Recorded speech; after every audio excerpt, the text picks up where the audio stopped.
Hello all, Ben Shute here with some thoughts for those of you who may be interested in pursuing an orchestral career. Now, an orchestral position is a really great job. It pays very well. You're surrounded by wonderful, very, very high level colleagues. You work with some of the best maestros in the field. Unlike a full time solo or chamber music career, you don't have to be traveling all the time. You get to be rooted in a particular place, which is nice if you want to have a family, or if you just like to feel more connected to a particular community. At the same time, you do get to tour with the orchestra and see all sorts of interesting places. So those are some of the perks. Um, some people who have felt that the orchestra scene isn't for them have felt that they might want a little bit more freedom, either artistic freedom or repertorial freedom, to do more, say, solo and chamber music than the very full time orchestral schedule allows. Now, very often as an orchestral player, you will get opportunities to play chamber music, often with other members of the orchestra, or just do your own projects from time to time outside. Solo engagements as well. I mean, orchestral players do, in reality, get to do those things, but some people might want to do that a little bit more, which is fine. Um, some people are of the opinion that, when I'm in an orchestra, I'm not paid to have an opinion about interpretation. That's the maestro's business, and I'll do whatever the maestro says. But some other people who have very strong musical opinions and are reluctant to bend on those issues can find it challenging if they find themselves in a group where they disagree with the maestro. Bearing in mind also that when you go the route of an orchestral career, you really can't be too picky about where you end up, because you think about if a Chicago Symphony has an opening, they're going to get literally hundreds of extremely qualified applicants, and selected by a very rigorous audition process. And to win a job is a huge deal. And if you get an offer, it's very unlikely that someone would win a job with the Chicago Symphony and turn it down because they're saying, yeah, but I was really hoping for a position with Philadelphia, and I'll hold out hope for that.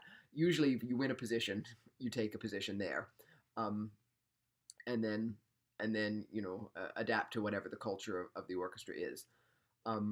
So those are some things to keep in mind as you're thinking about whether that might be something you would like to do. Um, so if you do want to go that route, how do you start preparing? Well, you need to be really solid as a soloist. Your technique and musicianship have to be really top notch. You need to be an experienced chamber musician because ideally the an orchestra is like chamber music just on a large scale, and the sensibilities of ensemble playing and awareness that make you a good chamber musician will also make you a good orchestral player. I remember one time hearing the Berlin Philharmonic live, and it was the third Brahms symphony, conducted by Simon Rattle, and when the second theme in the first movement, when that came around, it's just the winds, and I remember him closing out the ensemble and just folding his arms, and he let the wind section play chamber music, and then when the rest of the orchestra entered, he brought them back in, but for a little while he just stood with his arms folded and let them play chamber music, and it was wonderful. And those same chamber music sensibilities are what will give you the awareness to be a fine orchestral player. So you need to be a very good solo and chamber player, as well. You need to study orchestral excerpts with the same zeal that you study solo repertoire, because they're very challenging. Now, it's a different kind of challenge than you'll find in Brahms violin concerto, right? It's a different kind of difficulty, but in its own way, it's no less difficult. And especially because when you go into an audition, you have a half a minute of music, often very very challenging music that's more exposed, less friendly to the instrument in many ways than a concerto would be, and you just have to play that extremely cleanly and well. There's no room for some of the things that can sometimes fly under the radar in solo performances. So be really. I'm not saying they should fly under the radar. I'm not saying they should be there, but it's however clean one has to be successful as a soloist. It's all the more so as an orchestral player. So you want to be really zealous in preparing your excerpts well, considerably in advance of starting to take auditions. You want them to just be second nature. If you're in school, study your school's orchestral music well. Don't just show up to orchestra rehearsal and kind of hide in the middle of the section. I mean, if an orchestral career is what you want, take that opportunity to learn the music really well, because if you have played Beethoven's Ninth or something in school and really learned it well, when it comes time to play some of those excerpts in an audition, you'll know what it feels like to play it in the group, and you'll have practice. And it's just really important that you not squander that opportunity, because school orchestras are designed to introduce you to the repertoire that will be the mainstream of the canon that any orchestra you join will be playing. So that's really important. So then when you get to the audition itself, it will consist of, usually the first round is a concerto, Mozart or a romantic concerto, sometimes both, and then there are orchestral excerpts. Very often the first round is behind a screen, and again it varies from orchestra to orchestra, but those are some things that you can expect. As to what the committee will be looking for in your concerto or concertos, they will want to hear, obviously, that you're a fine player. They'll want to hear technical fluency, cleanliness. They'll also want to hear really good musical sensibilities, and that you have a musical personality in your own right. They also want to hear that you're a good section player, and they'll ascertain that from the excerpts. But orchestras do want to hear that the people in the section have an artistic voice to bring. So don't be afraid to let that shine, especially in the concertos. But as I say, they also want to hear that you will be a good section player, someone who knows the do's and don'ts of orchestral playing in general and of playing specific excerpts. Are you going to hold such and such a note longer than anyone ever would? Are you going to do such and such an articulation differently than it's ever done in orchestra? Right? So you have to know really what is being looked for, and be sure that you deliver exactly what the committee is looking for. And if you can bring an artistic voice to bear even within all of those constraints, right? You don't want to get in, play your excerpts and sound like the way Misha Elman would play a little romantic salon piece. That's not going to win you an audition.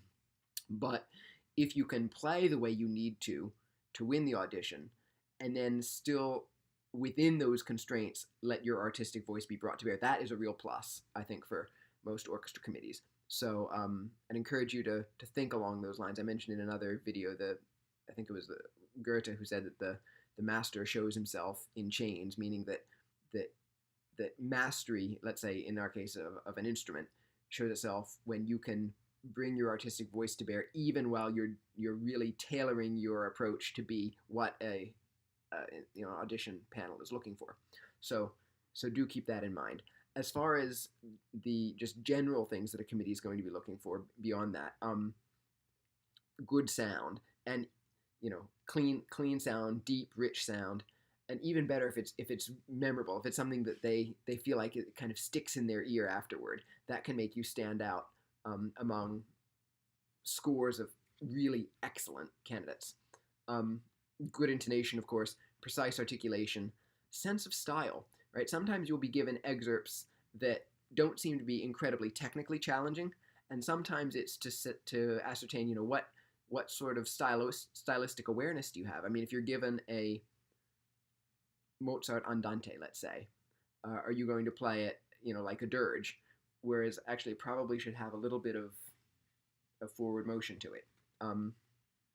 And are you going to play things in a style that maybe, let's say, talking about Mozart, that might have been common in the early to mid 20th century, but now with greater historical awareness we know is not really the approximate tempo that the composer might have had in mind. So be stylistically astute as well. That's very important.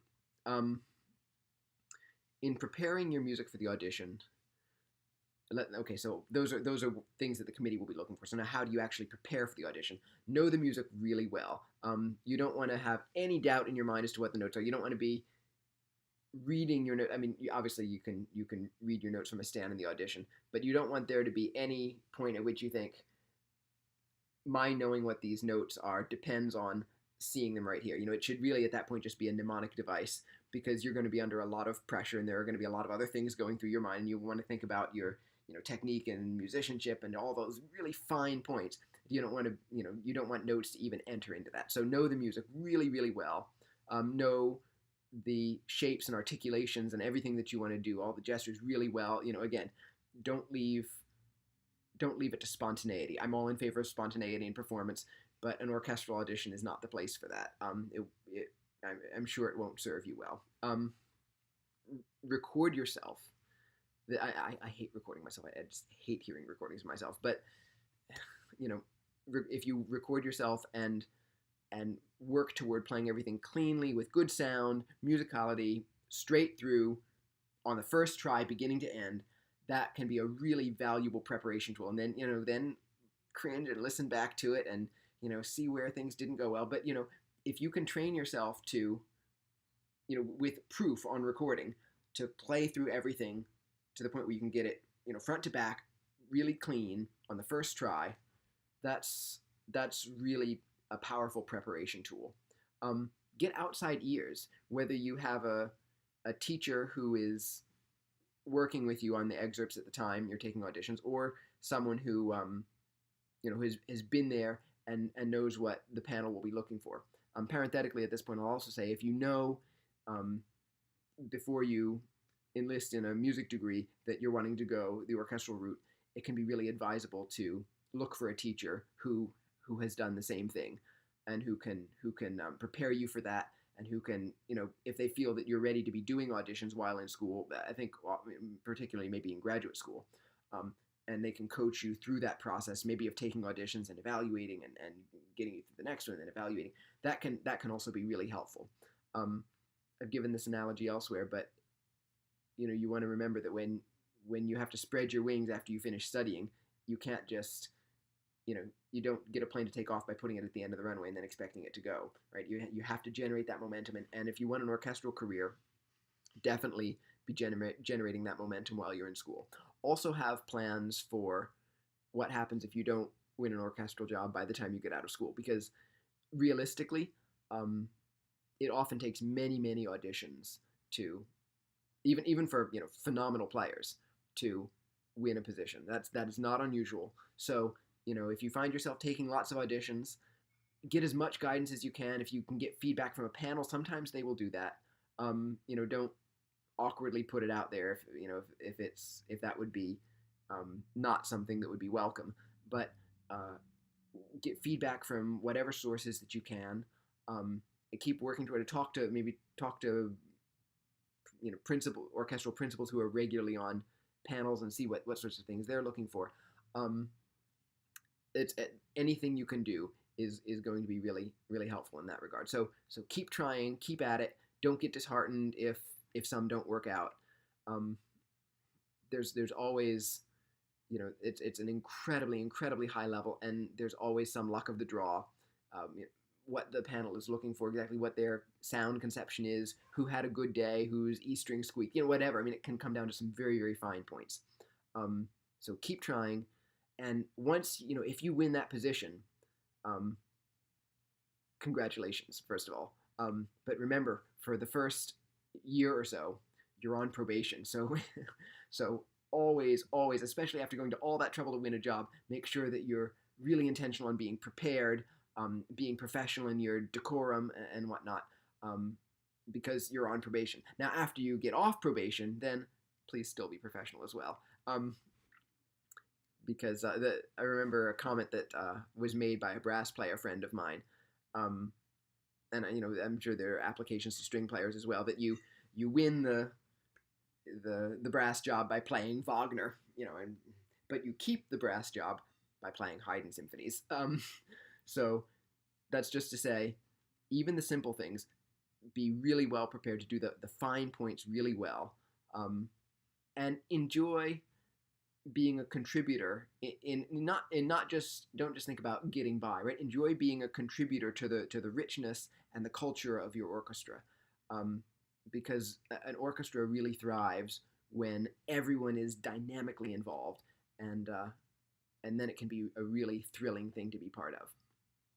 So I hope those are some helpful things to keep in mind, and as always, thanks for watching.